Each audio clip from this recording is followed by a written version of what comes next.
Hello and welcome to the Back9 Report. We go live every Tuesday at 8 p.m. Eastern Time and check in on the world of golf to bring you the latest news, interviews, recaps, previews. Hey, we cover anything and everything golf. If it happened in golf, we have it for you. My name is Carlos Torres. Every week, I'm alongside my co-host Fred Alvader, but this week is very special. And yeah, Fred is the one saying hi with the mask on. He'll tell us about it pretty soon. But anyway, this is a special week. The Back9 Report turns 7, and it's the first time for the ones that are listening to us on Block Talk Radio that we are actually going live on video as well. So from now on, we hope to be doing that. And why would we do this, only Fred and me? Because there's someone else that has been also a big part of this program for this past 7 years, and that is the European golf guru Kieran Clark, and he's joining us. Kieran, of course, how are you today? Well, here in the flesh, Carlos, and it's an absolute joy to be with you and Fred face to face, so to speak, for the first time. Obviously a special anniversary for us in what is obviously an incredibly unique and unprecedented time for us all. So it's actually nice to come here tonight, very early in the morning for me, obviously at 1 a.m. It is right now, or just past it now. But to actually spend the time with you guys is something I always appreciate, but I think more than ever before I do, because here in the UK we've had essentially a lockdown procedure for the past 2 weeks. So social interaction has been at a relative minimum, it's fair to say. But you know what? My life, I've kind of been waiting my entire life for social isolation to become socially acceptable. So I'm more prepared than most for it. But it's a joy. So yes, obviously it should have been Masters Week. It's not, but we have much to discuss tonight because, obviously so many events have been cancelled over recent weeks and a lot of uncertainty, much of the tour obviously in limbo, as indeed the world is. But I think we've seen a little bit a sign that perhaps there is light at the end of the tunnel. We have dates to look forward to later in the year, and that gives us a little bit of hope, and I think that's a really important thing to have, Carlos. Definitely, and we welcome that you are okay and you're staying safe there. And in this 7th year, you have been a great part of the show, but we'll talk a little bit about that in a short while. So let's say hello to Fred. That I really want to know why he's wearing a mask. Fred, hi, how are you? And Well, the rumor is that Kieran had this virus, and I didn't want to catch anything from it if we were going to be on this call. I don't know. Does it go through the internet or anything? Can you get it through the computer? Well, obviously, Fred, I have heard of computer viruses, but I think that's a different thing. So, I mean, you might be confused by that, Fred, being a gentleman of senior years. I don't think the coronavirus can transmit transatlantically through the airwaves. But well, Donald told me to be wearing a mask. So, and I go to the grocery store and half the people got masks on and, ski masks. And you go to Walmart and they look like they're ready to go scuba diving or something. I don't know. So, well, it's better to be safe than sorry. And you are correct. I am recovering from a suspected case of the coronavirus, thankfully in a very mild form, but it wasn't an especially pleasant experience, and I would certainly urge anybody the vast majority of people, if they contract the virus, will indeed come through it relatively well, and that's absolutely true. There are, of course, some horrendous stories, and those cannot be taken away, and they're tragic, and it is horrifying to watch the news and see what's happening around the world, but the vast majority of people will come through it in good fashion. But that said, it does take it out of you, even if you're lucky like I have been, and I would certainly say to anybody, respect this. You don't want it, and you certainly don't want to get it and pass it on to somebody else. So it is a very serious thing, but ultimately most people will come through it, thankfully. I'm certainly a case to prove that. But the serious side of it is there too. So we can't take that lightly. And I say I would encourage everybody to do whatever they can to stay safe and protect their loved ones, because you don't know how this virus can react. It's a huge spectrum. You have essentially people who have no symptoms whatsoever at one end to obviously catastrophic effects at the other end. So, and there's really no one's immune from this. We're all facing this for the first time. So, again, it's, we can joke about the masks and it is funny and we can, make joke about and laugh about it, but there's a serious side to it as well. And I would certainly encourage everybody to do whatever they think is right to do, because ultimately I think if everybody went through their life right now, assuming that they themselves had the virus and their actions were not to give it to anybody else, if we all had that mindset, then I think we would get through this situation a lot quicker than what we would hopefully will do. So it's, difficult, unprecedented times, but it's not an entirely negative situation. Obviously, there's a lot of fear out there, anxiety, and that's absolutely right and understandable. But if we all just be sensible, look out for each other and not be selfish, then hopefully, the vast majority of us will come through this well. And again, we have better times to look forward to. And of course, the Masters, potentially in November, is one of those light at the end of the tunnel moments that hopefully we'll get to experience later in the year. Well, and I know I speak for Carlos. We're really glad that you're feeling better and can be on here with us tonight, because we always look forward to chatting. And as Carlos mentioned, this is a big anniversary for us. It should have been Masters week. The baseball season should have kicked off last week.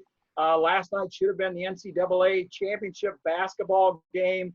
We missed all that stuff. So this is a highlight. This is just like March Madness, right? Having Kieran on and talking about the non-Masters week. I mean, it's all the same thing, right? So, I'm up here in Michigan, and the courses are closed up here. And while like Ohio and Indiana, some of the other states remain open. We're going to talk a little bit more about that later. But I drove over to a golf course here nearby, about a mile from where I live here, and it was closed. But I thought I'll just go over to the side along the edge, get my shags out, just hit a few wedges just to make sure I can still get the ball airborne a little bit. And I got about 5 or 6 balls hit, and here comes a super screaming across the golf course on his mower.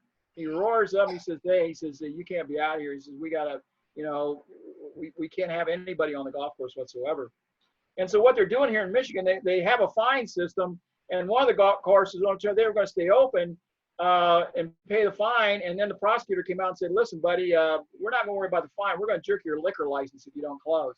So here in Michigan, they're scaring them to death. They're making sure they're closing up. So it's quite a deal up here. As Kieran says, I mean, this is different all over. Some people don't feel like they have any symptoms at all. Some people get really sick, and of course there are some deaths. So it's really unfortunate. It's unfortunate we can't really talk about the Masters, which we are going to talk a little bit, but we're not going to preview it until later this year. So we'll have to have you back for that, Kieran, for sure. So I guess for an opening, I guess that's about all I got, Carlos, and I'll kind of turn it back over to you. All right. So let's start by, we're going to change a little bit the format in this next few weeks while we get back to normal action. So what we're going to be really talking about some topics. We're going to call them maybe the front 7, front 8, depending on how many topics we're going to have that week. But of course, we're going to start talking about the 7th anniversary of the show, briefly on it. We started in April 9th of 2013. So in a couple of days, it'll be actually 7 years old, the show. Fred, Kieran, and I started working. We met while we were writing on Bleacher Report. We were writers. I'm sorry? A long time ago. Yeah, in 2011, actually, we started there. And Fred invited Kieran and I to write for eDraft.com, which is a website that is mostly, well, right now they don't write about golf at all. It's mostly about fantasy sports and all the fantasy bets and all that. So eDraft started what we started on the Backman Report, presented by eDraft.com. That was the way of them having their writers starting to do some blogs on the radio, and we started the one for golf. On the Tuesday before the Open Championship, we brought in for the first time the European golf guru, Kieran Clark, because of course, who better than him to talk about the Open and the big knowledge that he has. Kind of like giving the women the vote. The bigger mistake has never been made, right? I hope your wife is still not there, Fred. That's a terrible thing to say. Outrageous. So anyway, that year he started to be part of the show, and the rest is history. Every time that there's a big event, or either Fred or I are not here on the show, Kieran comes in and upgrades the show because I mean, him and Brandel Chambly bring things up just the same way. That's what he does whenever he's on the show here. Oh, that's a comparison. Oh, I'm not sure about that one. Oh, well, I Well, suppose the hair is quite similar, actually. You know, the hair is not bad. yeah, So, guys, you'll see, listeners and now viewers, you will see what I'm saying. Just give it a little while. But anyway, ever since we've been sharing for the past 7 years, it's been a pleasure to be with you guys. Anytime that we have done the show, we have a lot of fun. If I'm not in, I have to travel or do something, I certainly listen to it, or I'm like, what is happening right now? The show is on. Okay, it's happening. It's okay.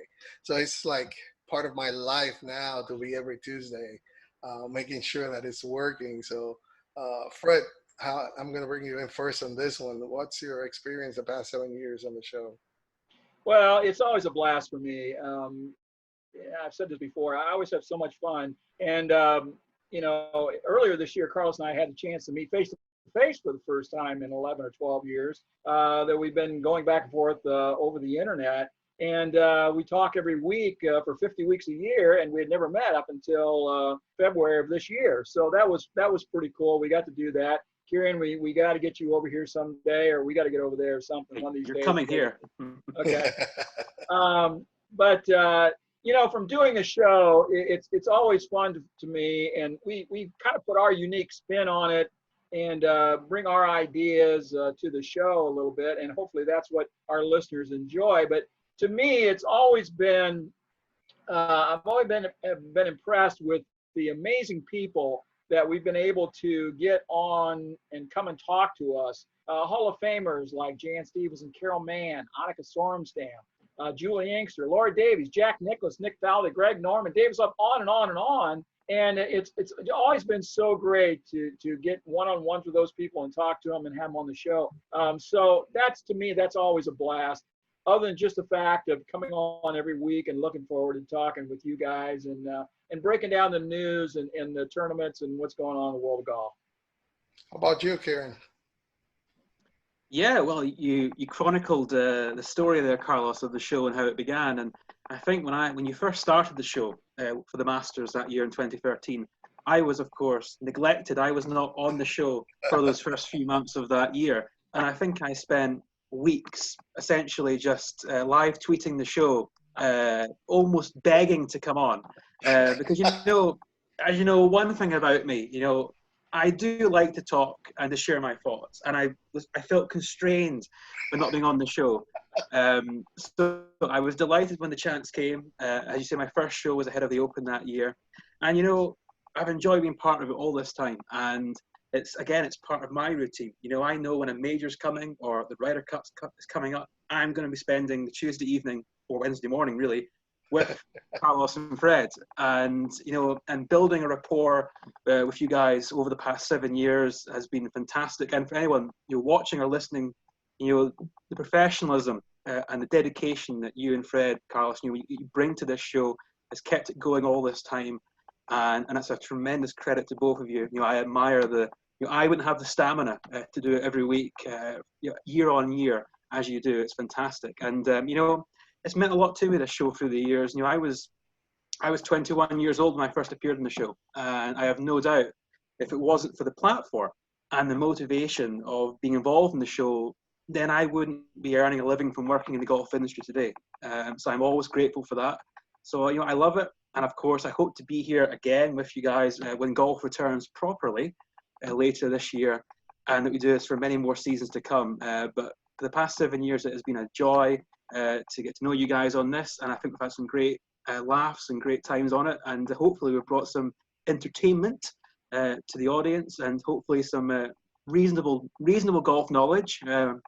And I say it's been a joy. And again, at this moment in time, obviously now, given the worldwide scenario we're all in, international crisis we face today, we're all, I think, quite reflective, and we appreciate things perhaps more than we ever will before. We'll appreciate the seemingly mundane and normal unlike ever before once this all passes. But this show is something I've appreciated for 7 years, and I certainly appreciate being here tonight. So no, it's always been a pleasure, and I hope it continues for many more years to come.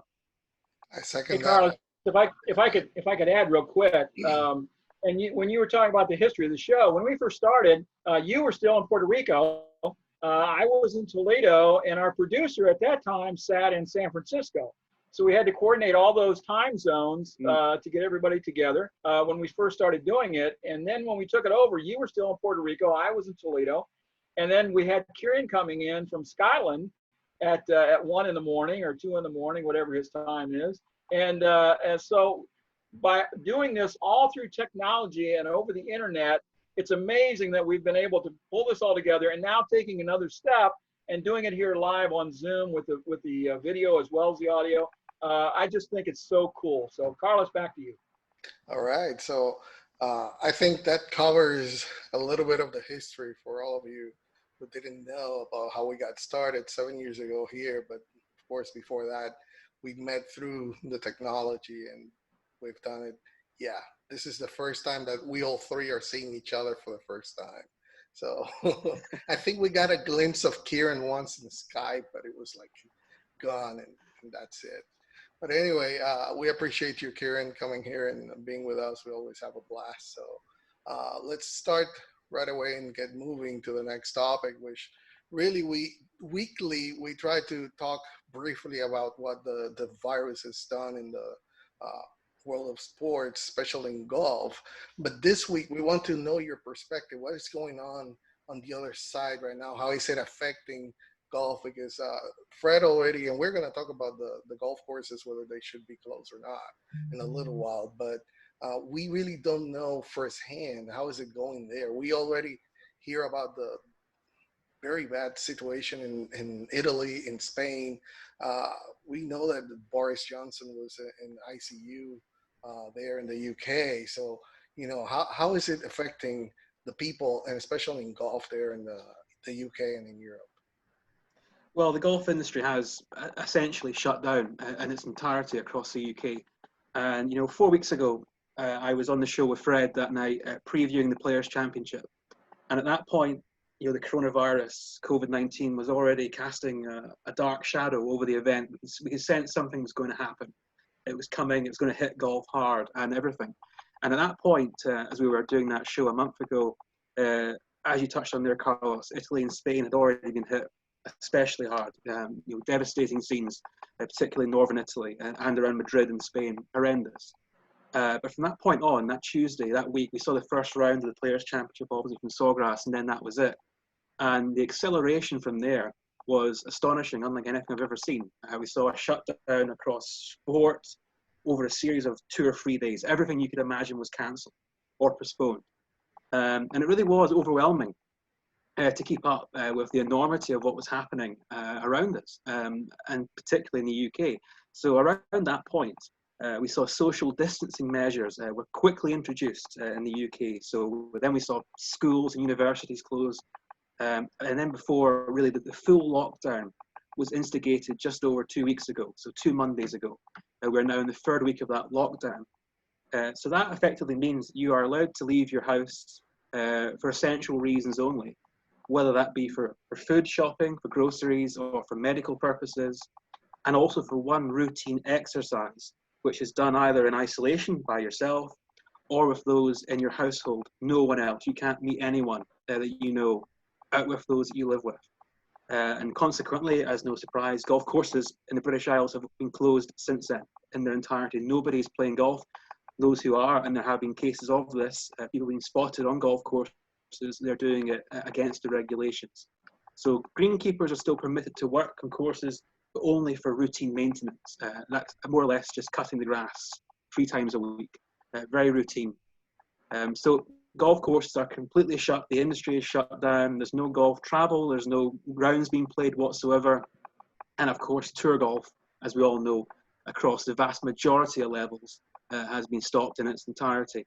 And as you touched on there, Carlos said, the British Prime Minister, Boris Johnson, he is presently in ICU, in intensive care in hospital in London, which of course I think just hits home the severity or potential severity of this virus, and it can affect anyone, even those at the top level, and in an extremely devastating manner. So obviously we all hope that he recovers from the situation he finds himself in. But it's certainly a very sobering time for everybody, all over the world, and it has been in Britain over the past couple of weeks in particular.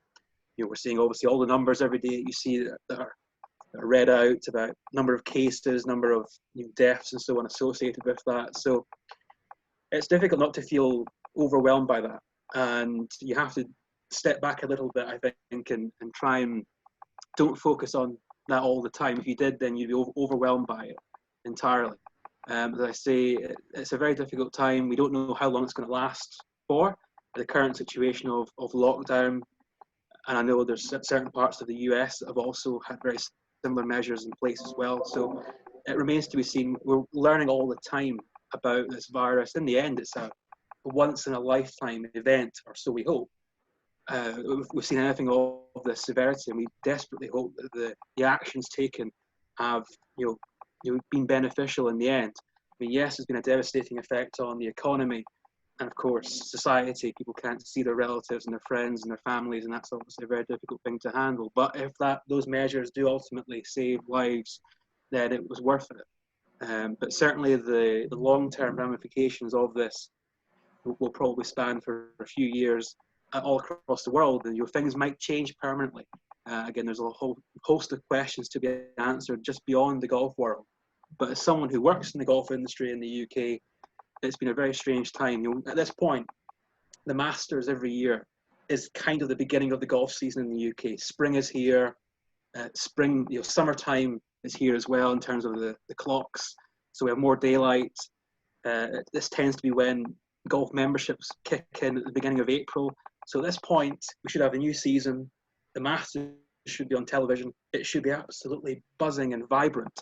And the weather has been fantastic. It's ironic, but as I say, it's quite surreal that everything is in shutdown mode. And I say, it will last as long as it has to last. And ultimately, the most important thing is ensuring that people get through this, that we reduce the number of infections, reduce the number of lives that are lost and families that are damaged. That is more important than anything else than playing golf or watching golf. That's an insignificant thing in reality. Everything's been put into perspective by this virus, and it's changed our whole outlook. So yeah, it's a difficult time for all of us, I think. But if everybody just is sensible, follows the regulations, looks out for each other, then I think we'll also see the best of people. And there have been many stories that have been so encouraging about the dedication and the volunteering and just some of the really heartfelt measures that people have done. And it's nice to focus on the positive side of that and seeing human beings at their best in a crisis that ultimately I think none of us can really relate to in terms of anything else that's happened in our lifetimes. I mean, we're going back probably to the Second World War. There's been anything like this in the UK and the US and across Europe, but of course, I mean, it is unprecedented, but we're learning all the time. But again, we will get through it, and that's the thing to remember, is that one day normality will return. Golf will be back. Tournament golf will be back on television. Life will return to as it was. But I think we will probably be somewhat changed by what we've been through during these past few weeks and potentially few months. So yeah, it's a interesting time. I say I've had my brush most likely with the coronavirus. I haven't been tested for it, as they're only testing people who are ill enough to go to hospital. Thankfully, I was not in that position. But the timeline, the chain of events, and the key symptoms I experienced pointed to that being most likely the case. So I'm grateful for having hopefully got through that and being here talking to you guys tonight. And I say it's a sobering time, an anxious time, but hopefully tonight we provide a distraction for ourselves, but also for those that are listening, because there's obviously some golf, even in these dark times, there's some golf to discuss, and the beauty of Augusta National sitting behind you guys and those images that you've so wonderfully, expertly composed in the backdrop there, they add to a little bit of colour, which we all need right now. And we're glad that you're okay among all those issues that are, it's not only Europe, but I mean, it's the whole world. And like you said, this is the serious stuff that we have to take care of, and we'll get through it definitely. And We're going to talk about the changes in the golf landscape pretty soon. So that's up next. But Fred, anything you want to add to what Kieran is saying there in Europe or here? Well, we've just got a notice over the last couple of days, actually, that the Masters did pick a date, clear out in November 12th through the 15th. The Ryder Cup is still scheduled for September 25th through 27th. The U.S. Open now is scheduled the 17th through the 20th of September, really the week before the Ryder Cup. It's still to be held at Winged Foot in New York. And then they have the US PGA Championship scheduled for the early August, which is 6th through 9th. Hopefully, we are going to get going before that. The governor here in Michigan just extended the close down, the lockdown until the quarantine and self-quarantining until middle of May. So that's going to wipe out the Rocket Mortgage Classic in Detroit. Also, if that's going to be the case, the next week was going to be the Memorial, so that's probably going to go. There's been no announcement on that yet, but I think they're trying to shoot now for like a June start maybe, or a mid-June start for regular tour events. There's all kinds of things around that. I can talk more about that later. But also, I just want to mention that just today, the Augusta National announced that the field is locked in. They will not take any more players. They added 4 more players today that were in the top 50 when on the World Golf Ranking when it was frozen on March 17th. And that was Colin Morikawa, Scotty Scheffler, Christian Bezenhout, and Graham McDowell were all added. That brought the field up to 96. And I think that's about 7 or 8 more than were in the field last year. So it's set. No matter what anybody does in the majors, these majors are going to be played, or wins tournaments. They're not going to be added. The field is set for November for the Masters, guys.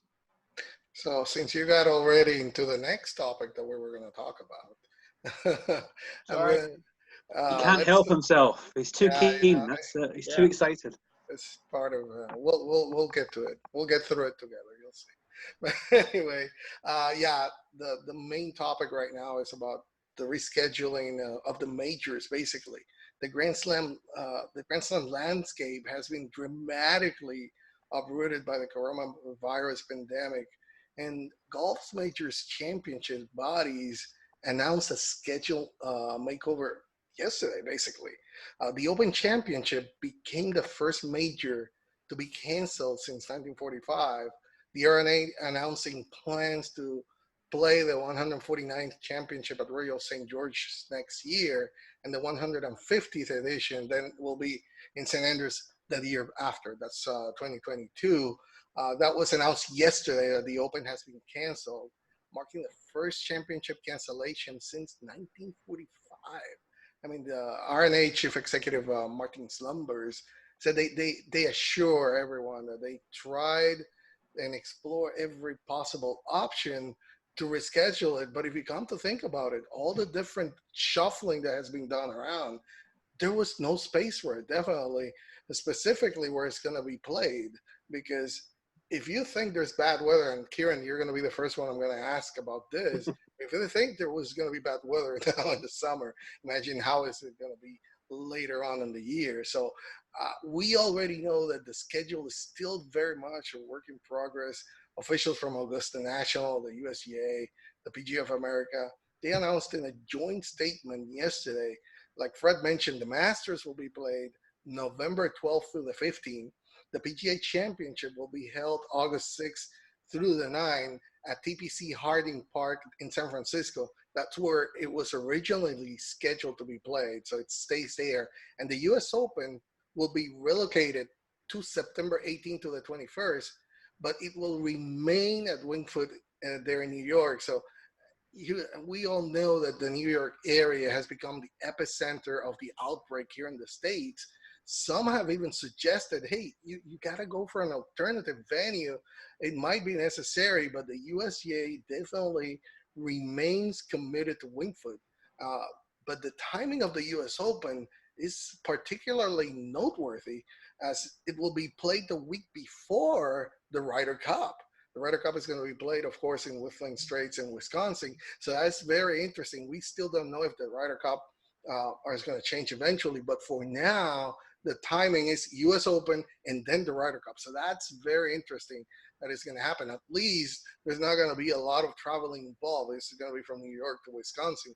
But still, two big tournaments back to back. That's going to be very interesting. So, Kieran, this also will be the first time that the Masters will be played outside of April, since the tournament was first held in 1934 in March. So what's your take on all this reshuffling on the majors, and of course the Open? Wow, what a big change on that one. Yeah, I mean, ultimately none of this is set in stone. I mean, I think it was very important that the governing bodies came together and released a joint statement. Gave us something tangible to hold on to, that golf will return later in the year, rather than just this state of unknown that we were in for several weeks there, ever since the Players' Championship. But of course, it all depends on what happens over the next few months. Whether the virus disappears, whether it's under control. Ultimately, it will be the government and state government that really determines whether these events can go ahead later in the year. But it is nice to have something there we can look forward to. And the Open Championship being, it's funny, the word of it is being cancelled. Technically it has been postponed. It's still going to happen. The 149th Open will still happen at Royal St George's, just a year further down the line. And I think that was the right thing to do, because for several reasons. You touched on the weather aspect, and potentially in September, October time. That's one part of it. But also, I think the infrastructure of the championship is huge.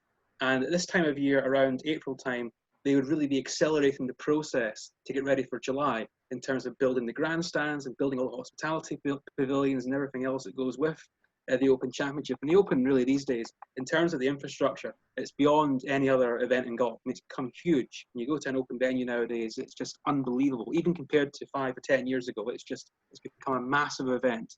And to really set all that up would take 4 or 5 months. And logistically, that's not even possible for July.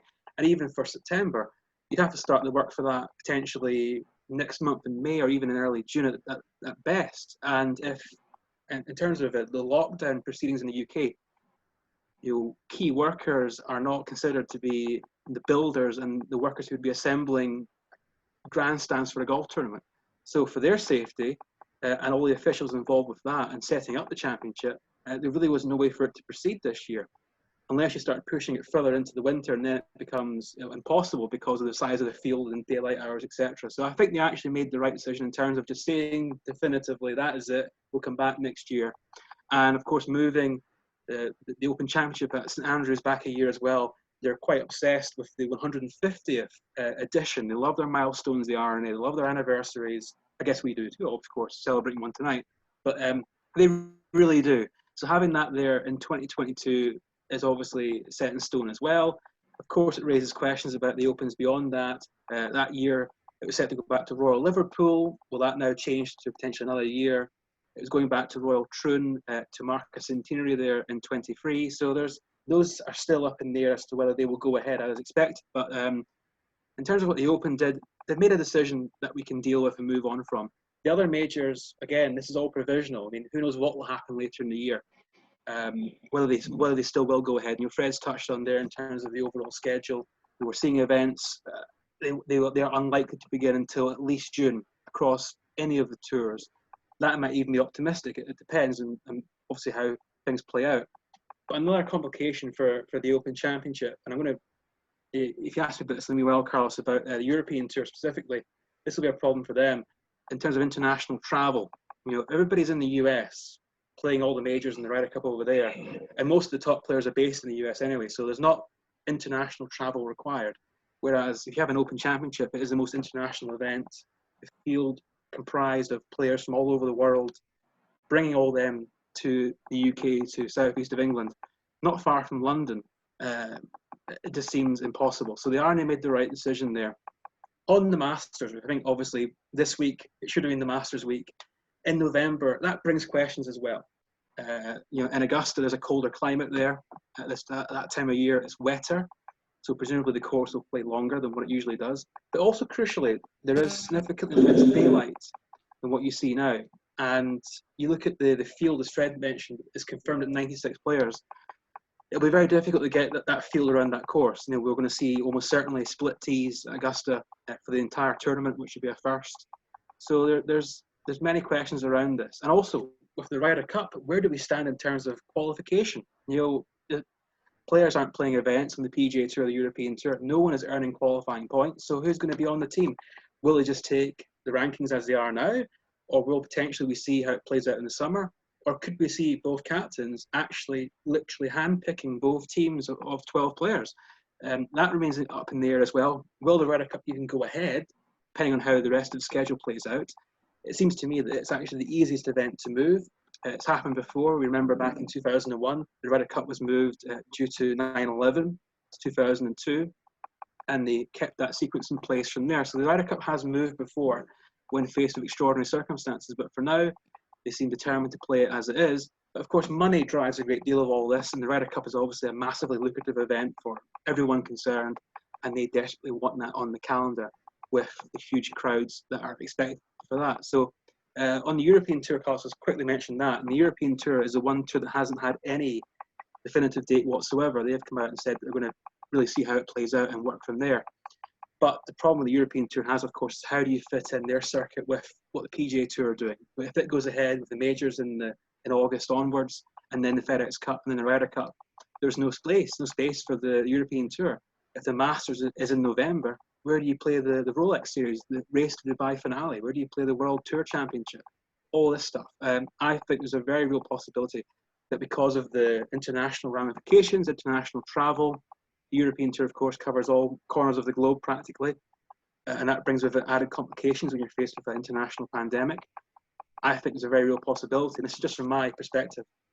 I have no inside knowledge on this whatsoever, but from my own view looking at it, I think you can quite conceivably see the European Tour season just scrapped entirely. They will not be another European Tour event this year or Challenge Tour event. They will just resume the season next season, start it again. They'll just carry over the cards and the qualifiers and who's on tour and just start again next year. Because hopefully this is a once in a generation, once in a lifetime situation. And I think we have to be open to the possibility that, golf in its entirety may not come back this year. Hopefully the majors do it as we've seen outlined here, but it's all up in there. We don't know for sure. It's nice to have that hope there. Again, but we'll have to wait and see how the year plays out. We don't know. No one knows, and that's the frustrating aspect of it. If we had a definitive date, we could live with that, focus on it, but we don't have that. But I think there's a real possibility, Carlos, that we may not see European Tour golf return in 2020, which of course would be devastating to all the players and of course the tour itself. But I think given the situation, given the new schedule outlined, I just see it. It seems very hard for me to imagine where you can fit any sort of constructive circuit in there, given the time that would be left and given the extent of the pandemic across Europe and the Middle East and Asia. So yeah, it's difficult times, but hopefully we'll be sitting here in November talking about the Masters. That's something that we can all hold on to, and it would be different, it'd be unique, and you know what, I would love to see it. So let's hope in November time we have a fall, early winter trip down Magnolia Lane, but of course another one coming up just 5 months later. So 2 Masters in 5 months. There you go. That's a positive thing to hold on to. Yeah, those trees may not have any leaves by then. I don't know what's going to happen, but like you mentioned, everything is speculation right now. That's what the plan is just to have the tournaments during those dates. Now, again, you mentioned a very important point. It would be very bad, but feasible to think that the European Tour says, okay, let's shut down and let's just start the new season because of all the different reschedulings that are happening right now. But if they do that, I think then they have to obviously move the Ryder Cup. But there's a problem for next year, which is the Olympics. So far, they're going to be next year. So this schedule also for next year is still on the air for both tours because all of this rescheduling, postponing tournaments, there's going to be a lot of movement going on. I do not want to be in the shoes of the people in operations on all the tours, because definitely this is a big headache trying to get with the sponsors, with the TV, because now, and when the fall comes, football is supposed to be on, at least that's the plan, right? The NFL is going to be here in the States on. So the competition for the TV time, there's no TV time for golf. So it's going to be very, very difficult. Fred, what's your take on all this moves and what Kieran's is saying as well? Yeah, just a couple of things. They're just trying to get these things in, and as Kieran alluded to, there's such big money makers, especially the Ryder Cup, the PGA, the U.S. Open for the USGA. These are big money deals for these associations, and they don't want to lose that money. I can't see how they can be as big as they would have been in their normal time slot, but I'm sure they're still going to be a big deal. And the Ryder Cup, of course, is gigantic as far as monetary wise. But yeah, November for the Masters, that doesn't really excite me. But you make a good point too, Carlos, that and Kieran said, travel in Europe is just, I mean, you just can't do it right now because of all the problems in Italy and some of the countries. You can't be going country to country over there. So that's one problem. But then the next thing is that to get these things scheduled and get them worked in and get them into the TV slots, where is all this TV time going to come from? As you guys both know here, football just takes over. And anytime they can slip a football game in, they're going to do it. So golf may get pushed to the Golf Channel. It may get pushed to TNT or some of the other live streaming programming or something like that, where it's not necessarily on the main network channel. I can see that happening. And then just to make another comment too, they're talking about, well, I mean, the LPGA has closed more events as well, shut them down, but they're talking about maybe holding 2 events the same week on the same course. So instead of having like the Meyer Classic in Grand Rapids, Michigan, and the Marathon Classic in Toledo, Ohio, they'll have them, let's say, both at Toledo with 130 or 140 player field. And instead of playing for 1.8 million that they would have been playing for 1 week, they'll play for 3.6 million, and maybe they'll pay more places. They'll maybe keep the top prize at around $250,000 or $300,000 or $400,000 or something like that, but pay more places on down, so that at least the ladies have a chance of making some money. So it's just not getting these things scheduled as a major. It's the travel that goes into it. It's the TV time that has to be scheduled. And they're trying to get this done so that these people who make their living playing golf can make a little money at this year. Yeah, and since you mentioned that about the LPGA, let's talk about also another piece of news that we have to talk about, and I think it works its way right now into what we're talking about, and it's that the fields, according to a report by Golf Channel's Rex Hogart, he's saying that the PGA Tour will be expanding the field size at tournaments upon returning to action later this year. That report is citing a tour memo that was sent to the players. That memo said that the Charles Schwab Challenge, Charles Schwab's Challenge. Colonial, that's what it is. It's always a colonial to me. Yeah.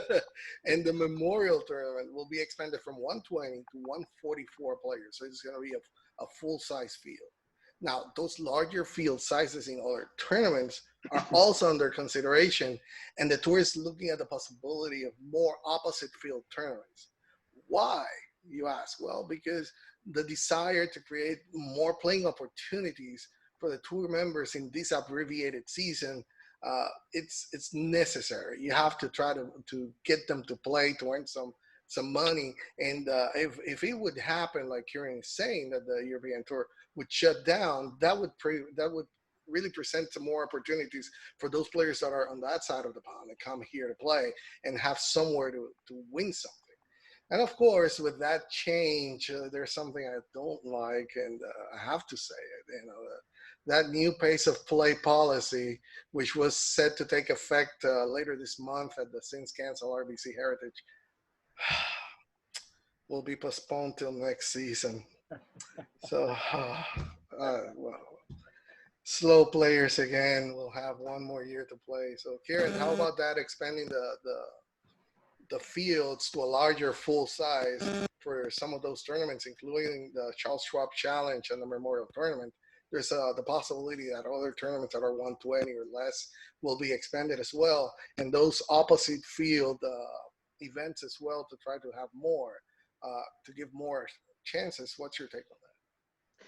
Well, with the events like the Colonial, like the Memorial, the Arnold Palmer Invitational, the Genesis Open at Riviera, they are designated invitational events on the PGA Tour, which have a more limited field than the other events on the tour. And that's always been quite controversial because there are guys who have earned their card, they've deserved to get their card, and they can't get into these events. And that places a greater difficulty on them actually retaining their card for next season. So you almost create a two-tiered tour where the guys who are already established get to play in all the events, and that maintains their status. Whereas the guys who are trying to emerge in the game, it's harder for them to actually break in. And I think the events having those reduced fields contributed to that even more. So I think it's to be welcomed. It's a very difficult thing. I mean, when you look at the PGA Tour season, of course, goes back now to November time. It's been going on for ages. The wraparound seasons we have these days. But I think at the same time, it seems a little bit harsh, depending on how quickly golf resumes.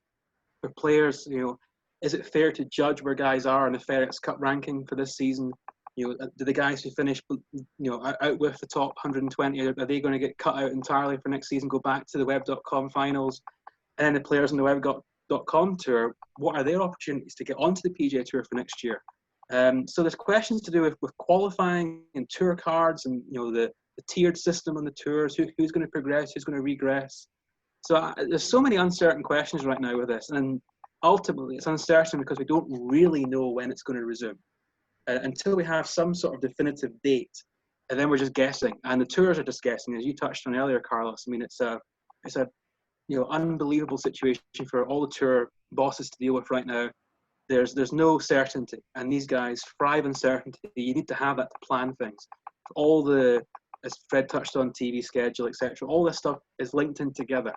And until we have certainty, we're just guessing. But I do think, in theory, having the bigger field size makes sense. And I think it's something that will probably happen for the rest of this season. Who knows? Obviously, you touched on the pace of play, and they were reducing the fields for that reason. But I think unprecedented times require just drastic actions. And I think this whole scenario, I mean, we have to. The tours are trying to achieve normality as much as they can in a completely abnormal situation. And that in itself almost seems counterproductive because it isn't normal. You can't have a normal tour schedule. You don't know when a tour is going to resume. So right now they're just putting things in place, having little carrots out there for the players to hold on to, but there's no certainty. And I say I'm not even convinced. I mean, I almost think the PGA Championship in August is a fanciful idea. This could potentially go on through the summer, and quite possibly we just don't know. So it's all up in the air. But I do think, in theory, having greater opportunities for the players is deserved and fitting. The players need to have these opportunities, have earned them.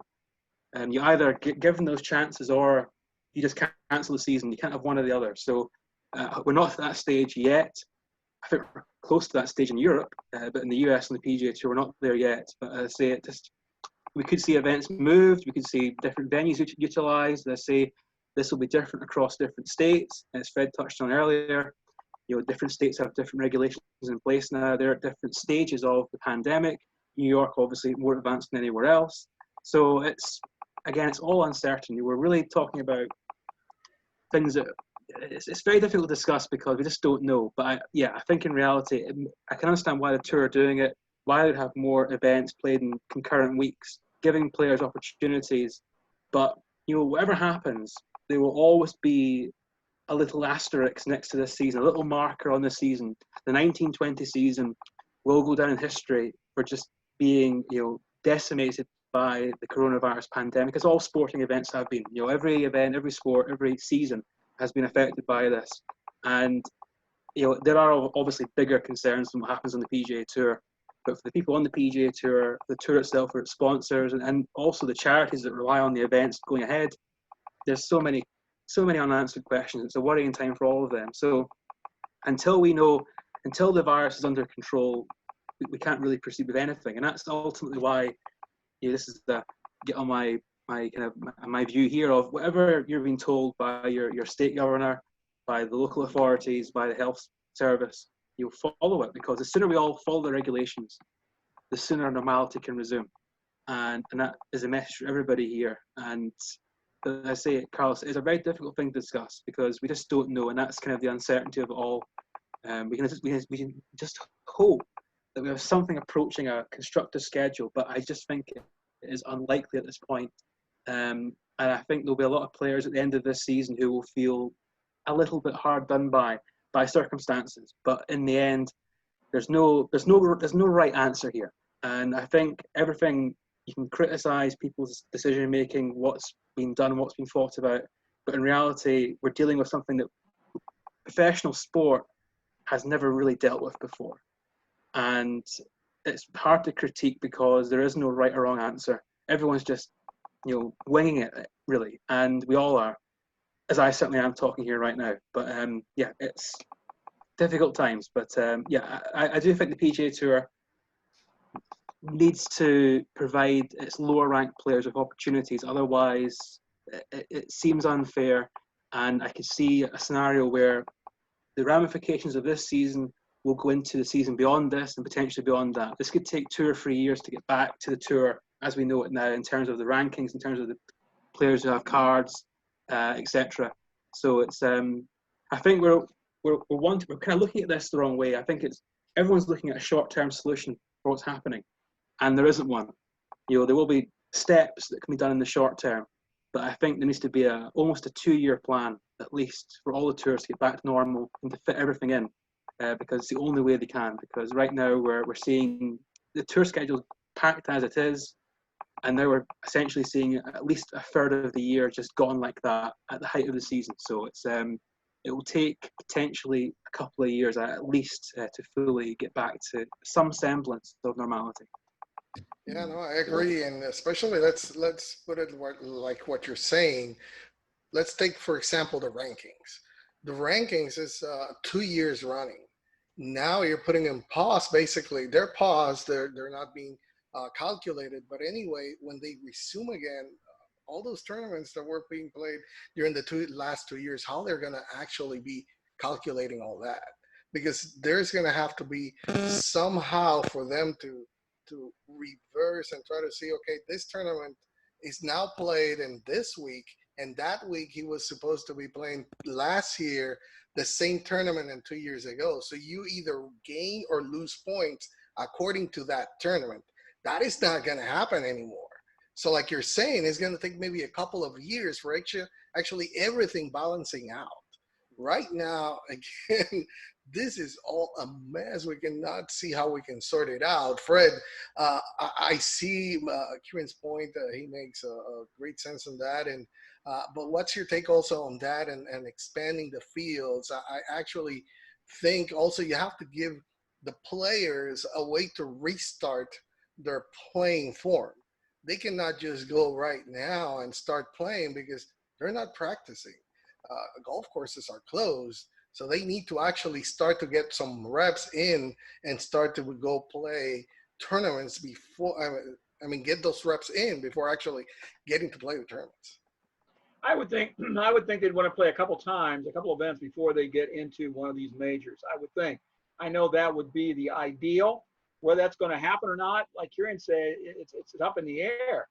One of the things we do know, well, you talk about the expanded fields too. I agree with that, but you're going to run into a daylight situation. Even with midsummer, the time starts changing again after June 21st.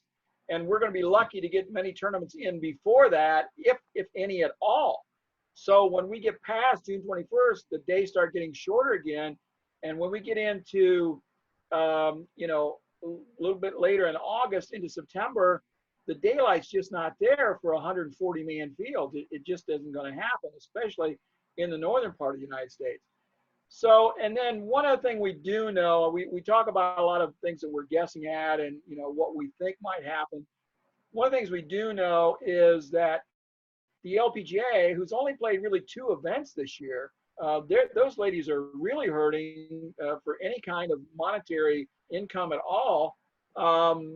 They just announced on Friday that the LPGA postponed 4 more events and canceled 1.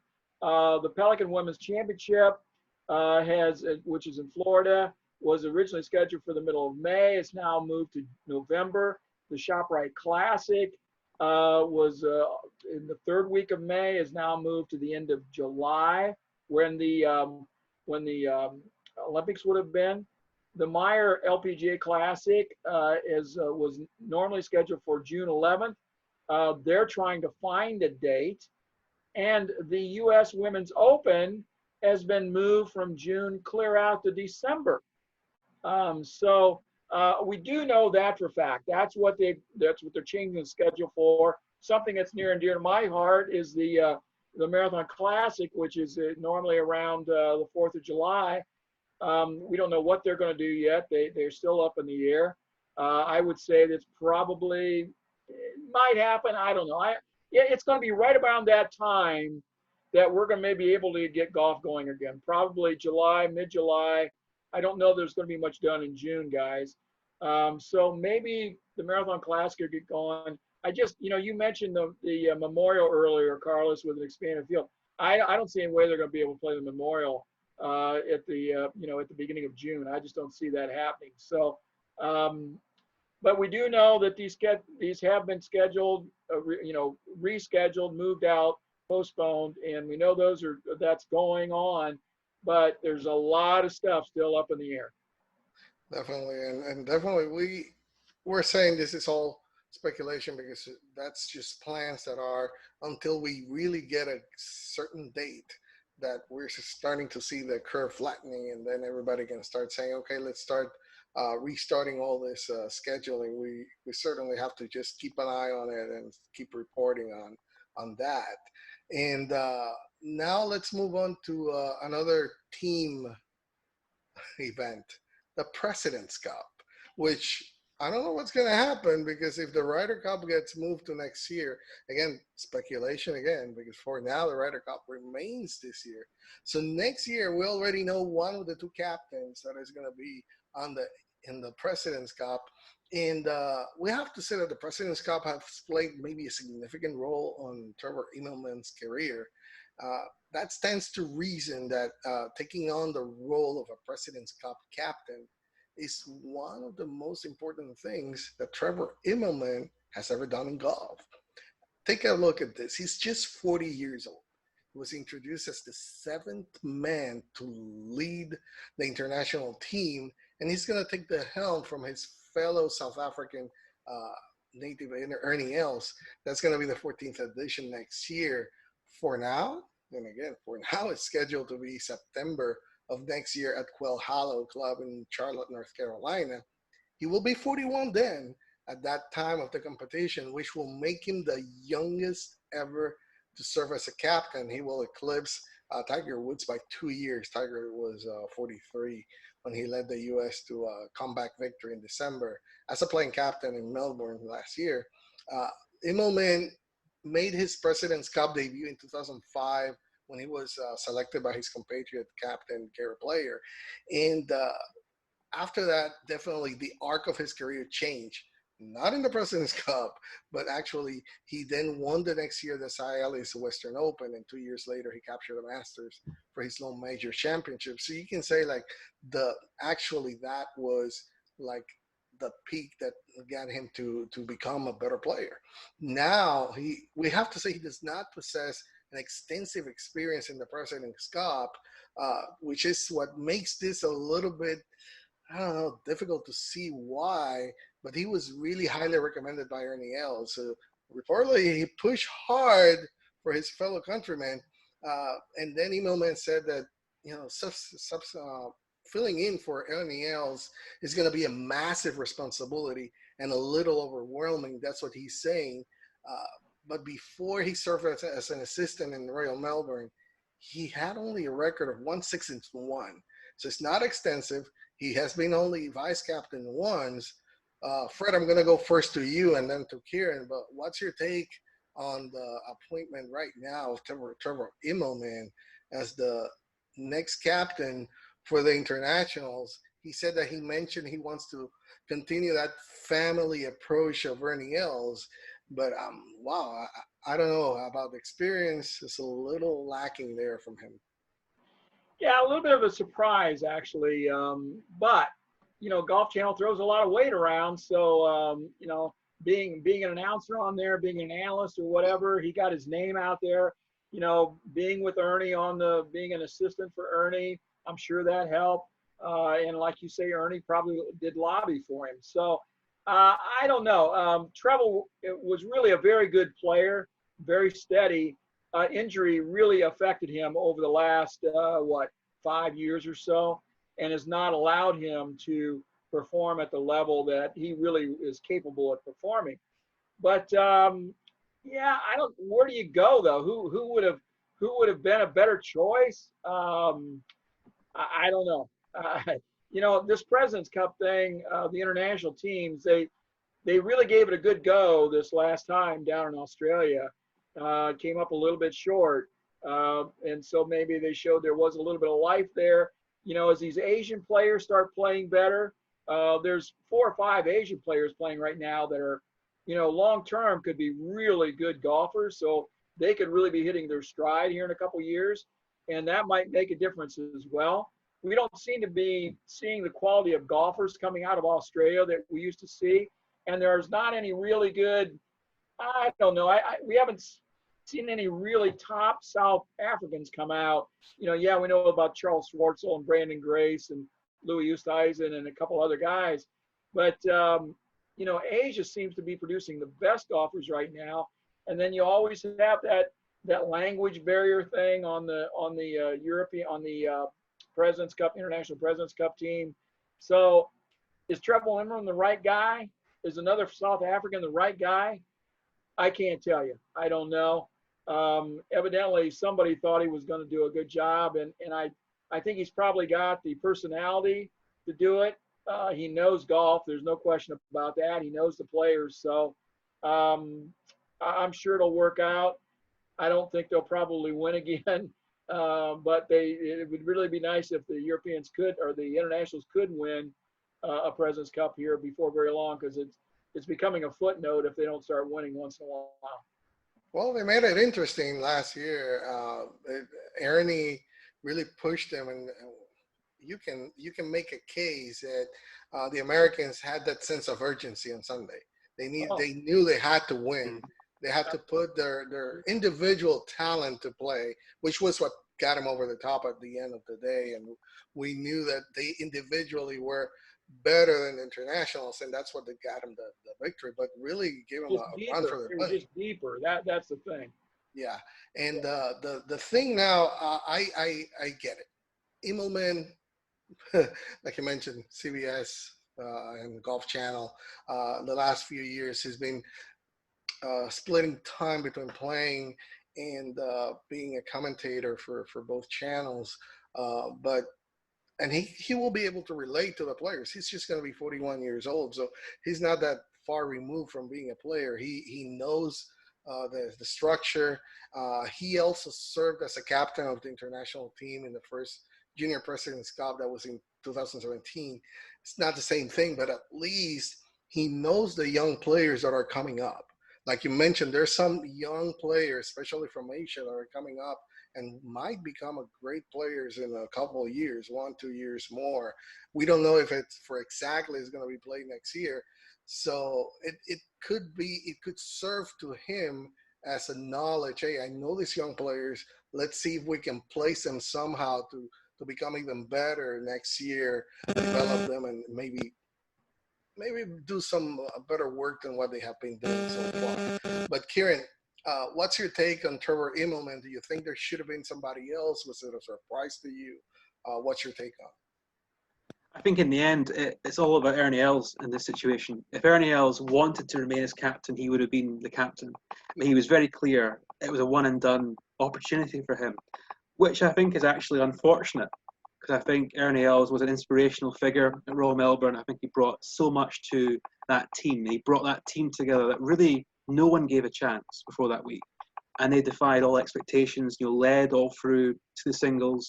And obviously they were obliterated a little bit on the last day, but until that point, they couldn't really have done much better. And at one stage in the first 2 days, they almost looked like running away with it. So in terms of the captaincy part of it, in terms of pairings and picking players and motivating players, he did an absolutely exemplary job. And I think you look at previous President's Cup captains, it's tended to be a continuation. We saw Nick Price being a three-time captain, Greg Norman, Gary Player, obviously Peter Thompson. The US did it, of course. We've had couples for several years. We've had and Jack Nicklaus, with guys who have done it time and time again. And Els, I thought, would have been that next figure to have maybe had 2 or 3 additions to build up his team and build up his experience and build up his legacy in the President's Cup. But he was quite adamant, one and done, that was it for him. So I think at that stage, it was who is going to succeed Ernie Els. And I think Trevor Immelman being his right-hand man that week, they worked very closely together. I remember those, vaguely comic scenes of them all sitting behind the big screen, blocking him and the Americans on one side, and they're all picking the pairings and announcing them all quietly. And for some reason, the guy who was on the microphone, the master of ceremonies, if you like, he couldn't understand the word that Ernie Els said half the time. He kept having to say, "What was that again? What did you say there?" So I don't know what happened there. So Ernie, you can see Ernie was getting vaguely annoyed by that. He was getting a bit, So I think that's probably what drove him away from it. It was just that guy not understanding what he was saying half the time. So no, I think at that point, Trevor Immelman is kind of Ernie's successor. Obviously, he's a young guy, very smart, speaks very well, very likable. Obviously, as Fred touched on, was a very talented player, but career utterly blighted by injury. Winning the Masters, and that was more or less it. After that point, he never really got a fair crack at it, unfortunately. So, and again, maybe Trevor, he's going to be the next guy to do 2 or 3 in a row. Build up that experience, build up some kind of relationship with the players. But ultimately, it doesn't really matter who the captain is if the players aren't there. And as Fred touched on, it's all about the talent, and the depth of talent the US has is considerable. And that obviously played out on the Sunday, the final day there at Royal Melbourne.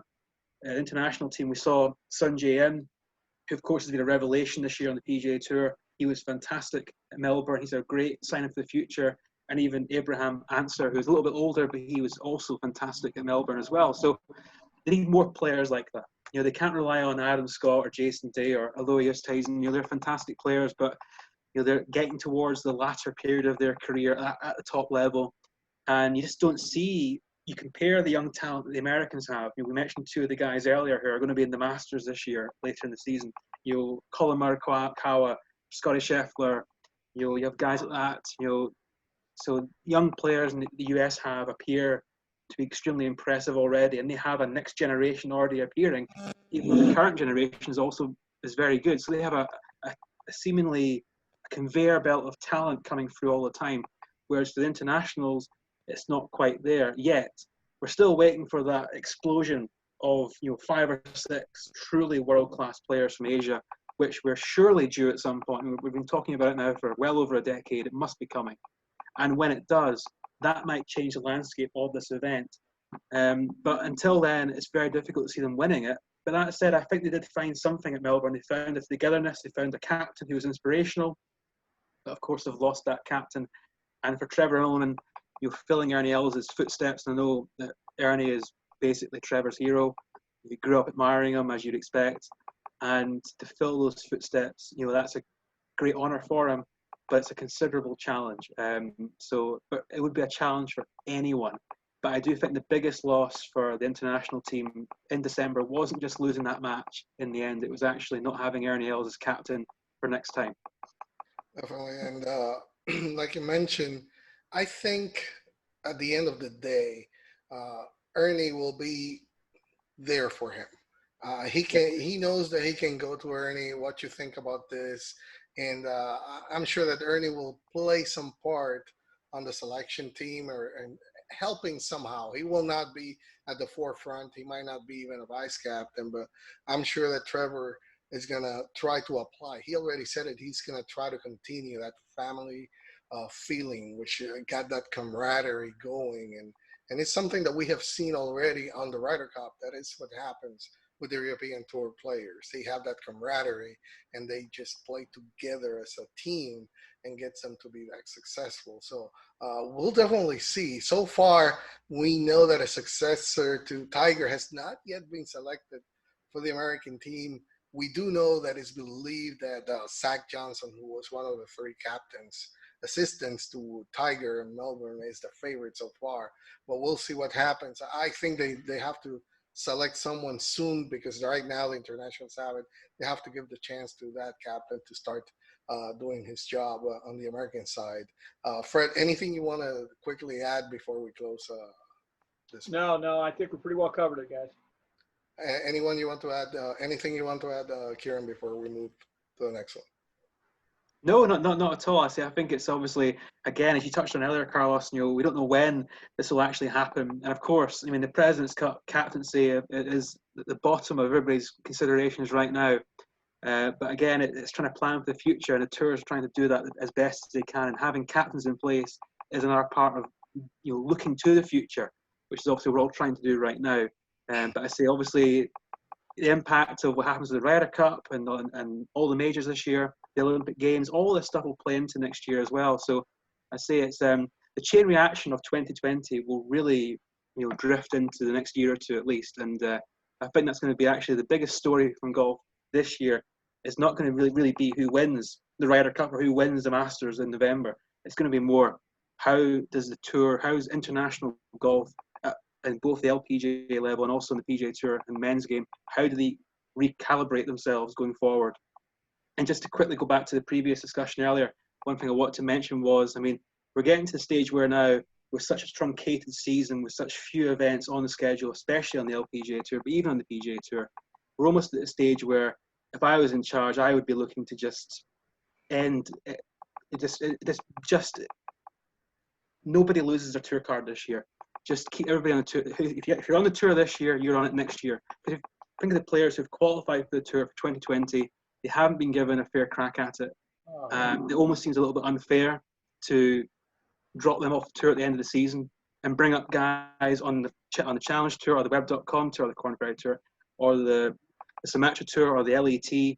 They haven't played enough events to almost deserve to be going to progress to the PGA Tour or to the LPGA Tour. So I think we're almost at the stage of whatever happens this season, however many events we play, all tours, nobody at the end of the year, I don't think, should fall off the tour. We should just restart it next season. And obviously unprecedented circumstances, but I think it requires the action for that.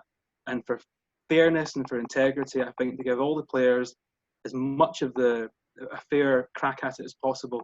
We should just see how the year plays out, and then everybody starts from the same level playing field for next season. Because in the end, next season is probably going to be more important than this season in the way it's playing out right now. Definitely. Hey, Fred, I know you are dying to talk about this next subject. I mean, Tiger Woods, Phil Mickelson. Oh, God. Playing with Tom Brady, Peyton Manning. This is going to be a blockbuster made for TV event. What's your take on this supposedly pairing that is going to happen? Well, we weren't big fans of the Phil versus Tiger deal before, and we didn't watch it. And they had a tremendous problem with live streaming that, if you remember. Guys had paid and they couldn't get it and all this stuff. So these are just money grab deals, and I'm not excited about it. I love Peyton Manning. Tom Brady, he's unbelievable as a football player, and I guess he's a pretty good golfer. So that's really good. But bringing Phil and Tiger into these things, I'm just not a big fan of these things, as you know. and I probably won't be watching this one either. I'm thinking. Oh man, Tom Brady already joined the Seminole Golf Club. I guess he's starting to get ready for it. Hey, Tampa Bay there. He's gonna be getting ready. What you They let think? him into. Would They you let watch? him into Seminole. I hadn't saw that. They let him in Yeah, there. he did. Yeah, he Good. joined. Well, he joined the club. It's not that he's playing, but he joined actually the the golf club. So he's moving into Derek Jeter's mansion in Tampa, and has also been reported, like we're saying, that he's gonna have this twist of a second match featuring Tiger Woods and Peyton Manning and Phil Mickelson. So we'll see. At least I know that he has that new club to play on. So Kieran, what's your take on this before I go back to Fred? Well, just to kind of agree with Fred, I detested everything about the $9 million match. I just hated everything that it represented. It was an abomination. It was horrendous. Everything about it I just could not stand. That image of Phil Mickelson standing there with the $9 million and he had his arms around it. No, it was grotesque, in fact. That's what it was. It was even more grotesque than Phil's hairline, and that is bad enough, by the way, because that is not looking very good whatsoever. But um, you know, I'm going to change my tune on this one a little bit. Assuming the money in this particular case is for charity, and they're raising money for your recovery from the coronavirus pandemic and things like that. While it may not be my thing, if it does raise money for important causes and provides people with entertainment during this time, then I'm willing, just for once, the only time, Oh to my let God. my natural cynicism go to side and just say, go ahead, guys. I'm not going to watch it, but I'm not going to get angry about it because I was livid. I was seething with rage at watching the match a year and a bit ago now because that was just horrendous. So anything that's charitable, I'm all for. But yeah, I think I've still got some Netflix to watch that night. So if you want to join me, guys, we'll maybe watch some Better Call Saul, which I absolutely love, by the way. Great show. Did you watch that? There we are. We can do a watch party on Facebook or something like that, right? Well, we can do it on Zoom, couldn't we? We're all technically Yeah. advanced now, so here we are. This is it. We should You know, we should just do this every day. Just see each other every day now. This is it. So it's our breakfast together. We could just I think social we isolation, I real guess. So the best thing to our listeners and to our viewers now is that this has been recorded. So what Kieran is saying, he has to back it up. yeah, I will. Yeah, 100%. Yeah. He has to back it up now. So we'll see. But anyway, I totally am not gonna watch it. I don't see I don't see anything positive about it. Only I have to agree with you. If it's something that's going to be for charity and is going to help on the recovery of all that happens here, maybe of all the furlough workers or the ones that have been laid off, which has been really the big story here.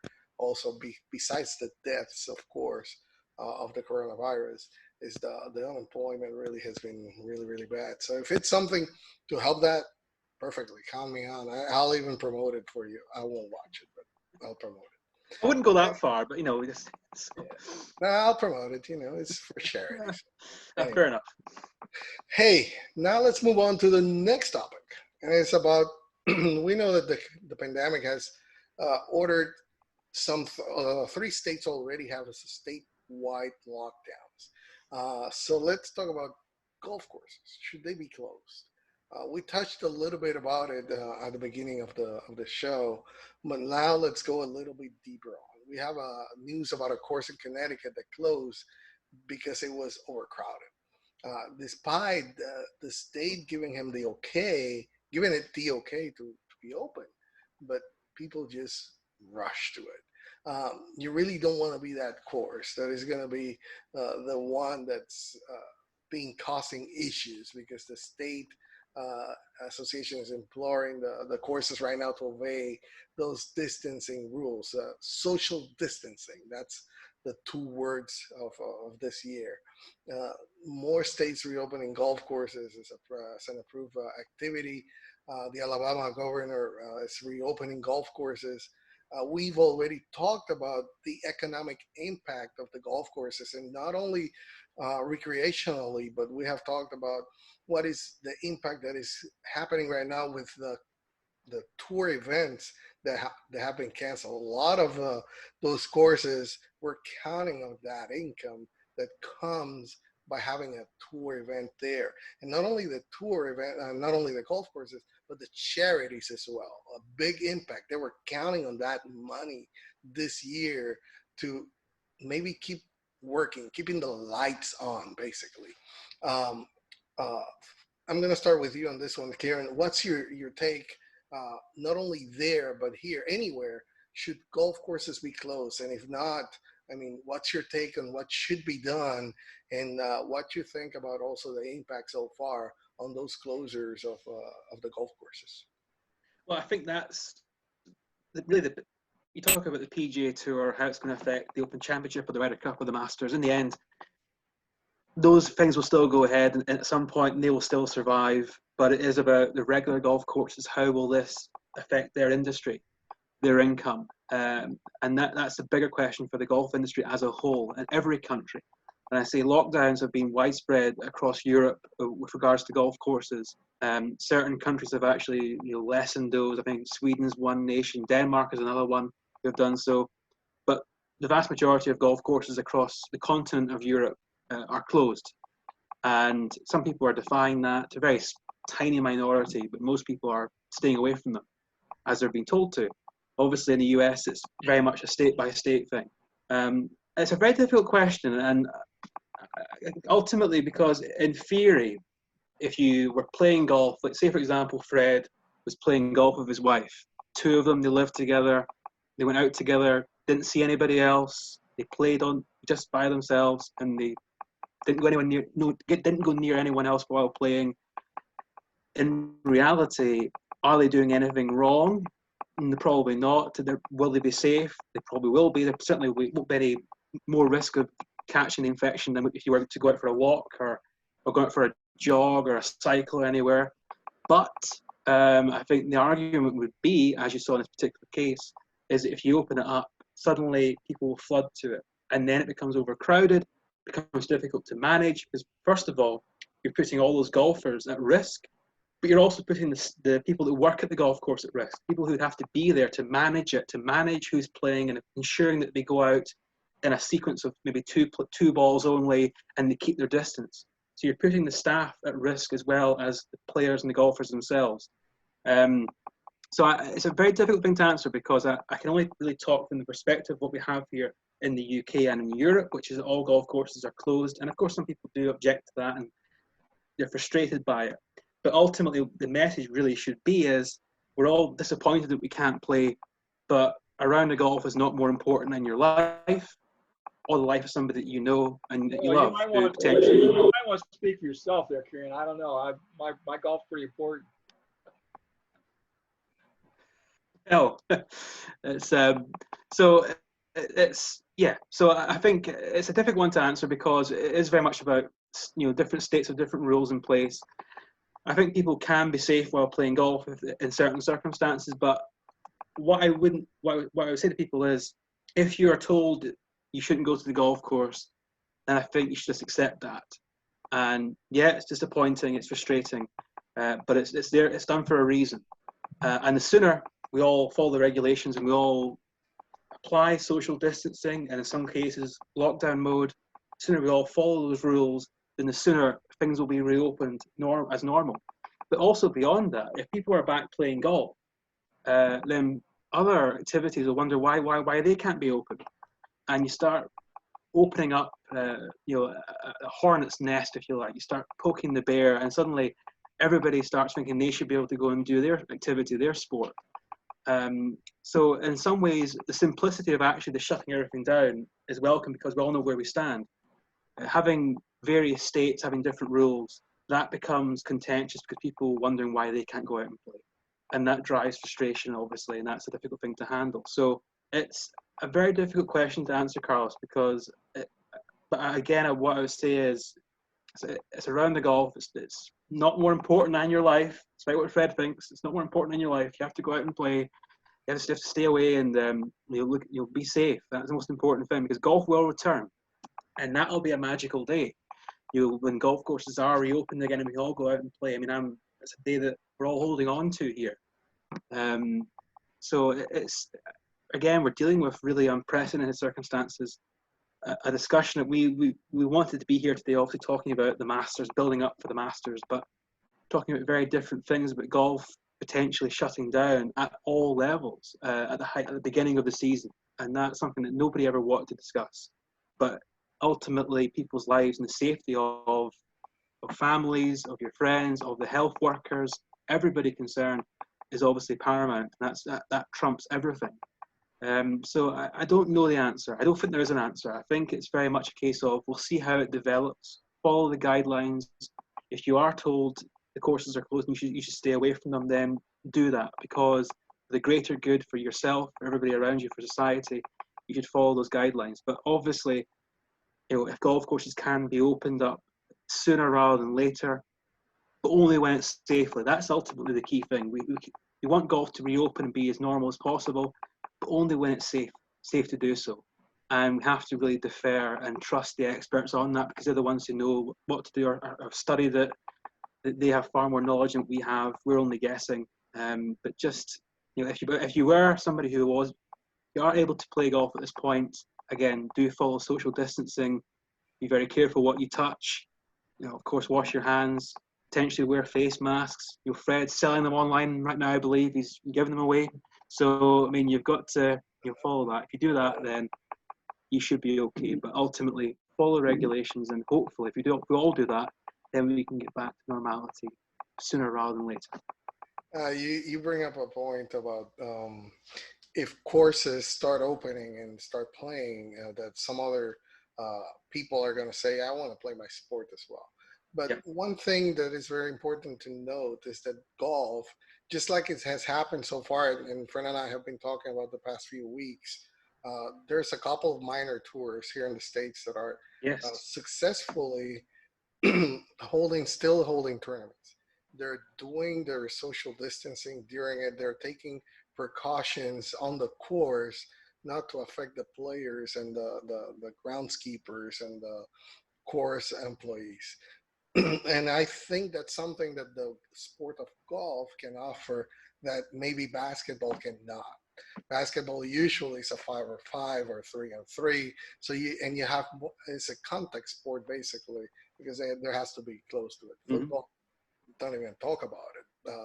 Hockey also as well. So there's a lot of other team sports that is very difficult for them to start being open to be played because of the nature of the way that they're playing. Maybe tennis, which is something that people are separated usually, or individual sports, it would be a little more easier for them to reopen themselves and not affect as much. I understand, and I'm with you. Nothing is more precious than your life. You only have it once. You cannot replace that. You can replace your money eventually. I know, Fred, for you, it's hit home because classes for you is more difficult now because you don't have where to give them. So it's actually hitting you very hard. And what's your take right now? I mean, how is it going for you? How you see the courses there?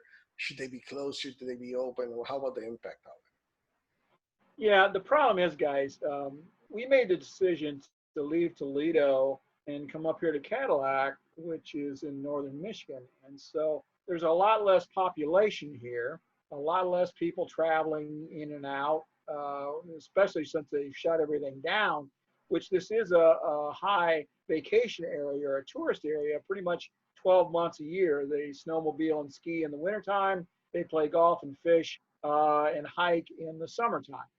But we decided to come up here because there was, less people. And so we've had in Wexford County, which Cadillac is in, I think they've had 2 cases, no deaths. In the neighboring county, in Missaukee County, they've had 1 case and 1 death, and that gentleman had been traveling, and he brought it in with him. But nobody else has gotten it, in either county at this point. So here we're a good 3 weeks in, and we're really not experiencing any problem here. We've got beautiful weather. The golf courses are there. People could go out and play and stay away from each other.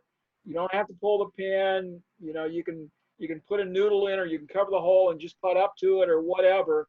But it's not going to be very life-threatening right now to go out and play some golf. Now, I will preface that by saying that as you move downstate and you get to Grand Rapids and you get to Lansing and you get to Ann Arbor and you get to Detroit, where there's a lot more people, then it would create a problem, because you would have people just jumping on the golf courses, and it would be more difficult to keep people apart. In Ohio, I know a golf course that's open. Only 2 people are allowed in the pro shop. They have tape on the floor that's 6 feet away from the counter. So the second person that's in the clubhouse has to stay behind that line while the one person is up paying their green fees or doing whatever they're doing, and then they get out and somebody else can come in and stand behind the tape. They're putting people, just one person to a cart. If you want to take a cart, you can obviously walk, stay away from people. If you do that, you want to take a pull cart or just carry your bag, that's fine. I know a lot of guys are just playing 9 holes because then they can walk and carry and still get their exercise and not bother anybody. But the problem is the different states. So like Indiana and Ohio are playing, Michigan is not, Wisconsin is not. And for golf course owners, it's a problem, because up here, and being from Scotland, Kieran, I know you know this, but up here, the golf season is 5.5 months long, kind of at best. And that's, so these guys all crowd in here. They take their buddies' golf trips. They come up here with their families, whatever, from May 1 until mid-September. After that, it can be pretty dicey at a lot of places. And so for an owner to lose a week or 2 weeks or a month, that's a lot of income for them. And a lot of these places were maybe teetering on the edge anyhow, or struggling to make it year to year. This might be the straw that breaks the camel's back. So, and just a couple of humorous stories before I jump off here. Golf course in Connecticut, golf was okay. Connecticut was leaving courses open, and one course was getting so much play, they were getting too crowded. It was a municipal course, and so they just decided it was too dangerous, so they closed down because they were getting too much play, which is amazing to me. And then in another state, Rhode Island, their golf courses are open, but for Rhode Island residents only. So some guys from Massachusetts who were on the border decided they wanted to play golf. They drove over to Rhode Island, get on the golf course, play golf. They get arrested and fined for coming across the state line to play golf. So, I mean, there are some humorous stories in this thing. Wisconsin, they were open, then they were closed, then they were open again, and now they're closed again. So a lot of these situations are fluid and they're changing every day. In Ohio, they had a problem with the governor said it was okay. Well, then one of the county boards of health said, "Oh, no, we can't have these golf courses open." Well, about 2 days later, there was enough pressure brought on this county board of health, and so they changed their whole tune. And so the state board of health said, "No, golf is okay as long as you follow the rules. We're not going to bother you." So, and it's your point. It's different in different places, and it creates a problem in itself. So yeah, I'm sitting here now in Michigan. If I were in Ohio, I could be playing a little bit, but sitting up here, I'm away from people, and I got a very low chance of contracting this thing. So maybe I'm just well off, and I can wait another couple of weeks to play some golf. You know, the advantage that you have right now is because there's little chance of, because of the stats that you're mentioning, but I also see that, like it happened to the Connecticut golf course, if they start opening the golf courses up there, you're going to see an influx of people going there, and then, you know, that chance is going to rise up very, very fast. But anyway, yeah, one of the places where golfers are still strolling the courses is Pinehurst. But the resort properties are largely shuttered right now. So they have roughly 1,000 of their normal 1,500 person workforce have been laid off. So that is 2/3 of their workforce that is out of a job. When that happened, a light bulb, boom, went off on the brain of Tom Pashley, who is the president of the Pinehurst Resort and Country Club. He asked, what if we hold an auction of once in a lifetime golf experiences for people to bid on? Next thing you know, the bids started rolling in. Large bids for big experiences, but smaller ones too.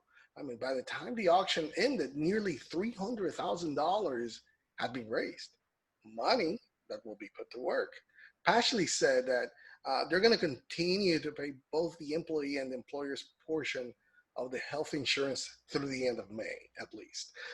And also, they're going to be providing weekly care packages for the folks that includes some food and essentials, which is really at a premium right now anywhere that you go. So what the 1,000 employees need the most right now is their jobs back. But absent of that, the immediate, this auction and its proceeds will help. At least that's what we hope anyways. So Fred, what's your take on this that Pinehurst is doing? Oh, just applaud the people of Pinehurst. It's such a wonderful place down there. We were in there last spring for a few days and just love it there. And the people are all great. Yeah, to raise $300,000 from this auction, that's just outstanding. And I know employers are trying everything they can possibly do to keep key employees covered with insurance and paying them something. Some of these programs that are out to provide funds, that money is not coming through. I know they said it was going to, but nobody's seen that stuff yet. So applaud all the employers' efforts to keep people working as much as possible. If this thing doesn't wrap up here in about another 3 or 4 weeks, it's going to get really tight because people are not going to have any money. And so how do you get food? How do you get the stuff you need? It's going to be real tragic if we don't get going here pretty soon. And small businesses who have been devastated by this, it's going to take them a little bit of time to turn around too. So, but back to Pinehurst, really applaud them for the things that they're doing, trying to raise that money. What do you think, Kieran? Yes, I mean, obviously with this whole discussion, I mean, there's two aspects to the pandemic. You know, obviously the first one, the primary one is of course the impact it can have on people's lives in terms of their health, and obviously the people that it could potentially kill. And then the second part of it is of course the economic ramifications of the virus and the pandemic, and that's going to be the more longer term thing that will potentially take years to recover from, and it might lead to some very deep societal changes. You know, the relationship people have with their employers, and obviously with the state governments, and also the federal government as well in the US, and how it will act in the coming months and years to potentially support small businesses to get them back on their feet. And I can relate it to what we're seeing in the UK at the moment, where the UK government has brought in this furloughing scheme, as they call it, where the UK government will pay 80% of the wages of any worker for a certain amount of time. At the moment, it's till the end of May, and it could potentially be extended. Obviously, an unbelievable sum of money to do that. But that's a way to ensure people do not lose their jobs. But of course, here it's a little bit different because in the US, of course, so many people, their health insurance is tied to their employment. Whereas, of course, in the UK, we have a national health service where it's there for everybody as it is. So it's a different environment, different economic situation, different setup.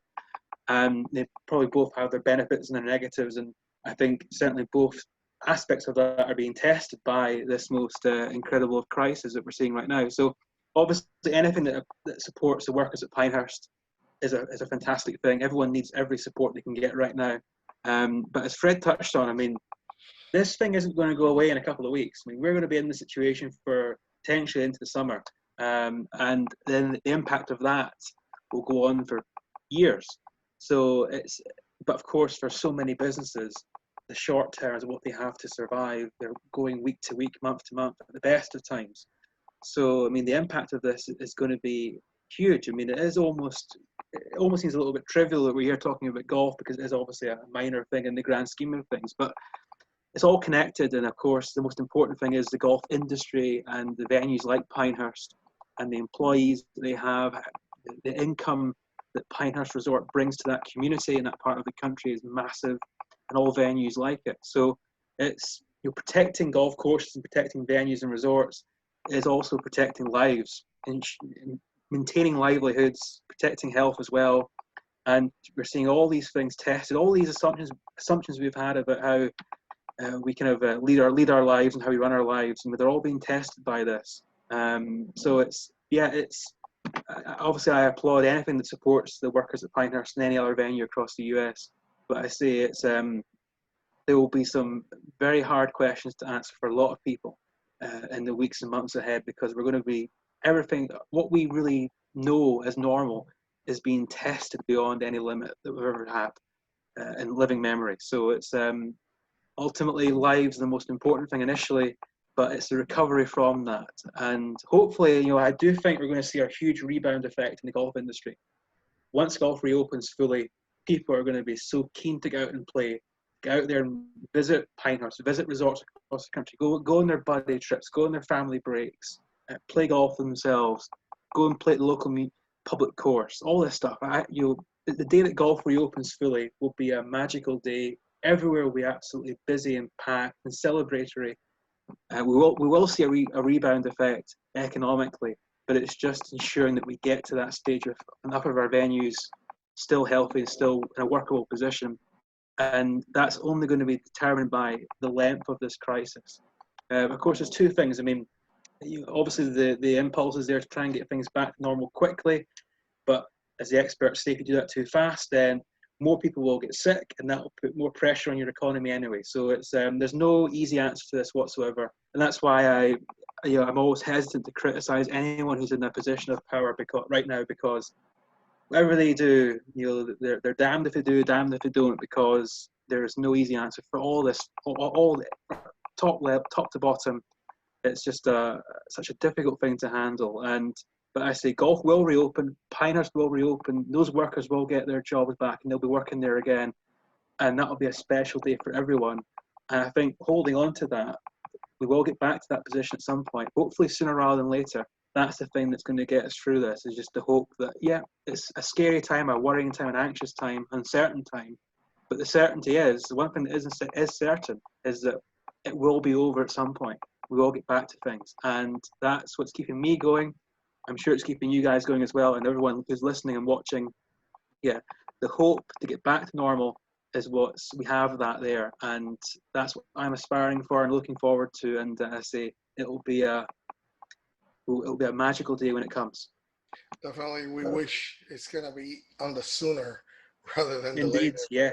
Right? And we have to tip our hats, even though we don't have one right now, to all the companies that are and organizations that are doing those strategies to help the workers maintain some kind of income or something that will help them. I know it's tough, but we'll get through it. I know it sounds like a cliche already, but we'll get through it together. That's the only way that we can do that. And Fred, let's start with you before we close the show. Any final thoughts before we close it? No, just great doing this thing for 7 years with you guys. Looking forward to the next 7. So the new Ohio Golf Journal will be coming out. I don't know if we're going to get it out tomorrow or not. Got some problems with the designer, so it might be Thursday before that hits it's supposed to be out tomorrow, but it might be Thursday before we get it out. Also, this is so we're on Roku, we're at back9report.com, and we're also on Back9 TV, Back9 Report TV on YouTube. So hope everybody checks those things out, and we're gonna maybe do some more of this Zoom stuff in the future, and they'll have to look at our ugly mugs. Carlos. All right, Kieran. Speak for yourself, Fred. Any closing Kieran? Well, first of all, I'm overwhelmed by Fred's media empire continuing to take over the landscape there with its on YouTube now, and oh my goodness, he's taken over the world, that guy. all from his room there in Michigan, hidden away from society.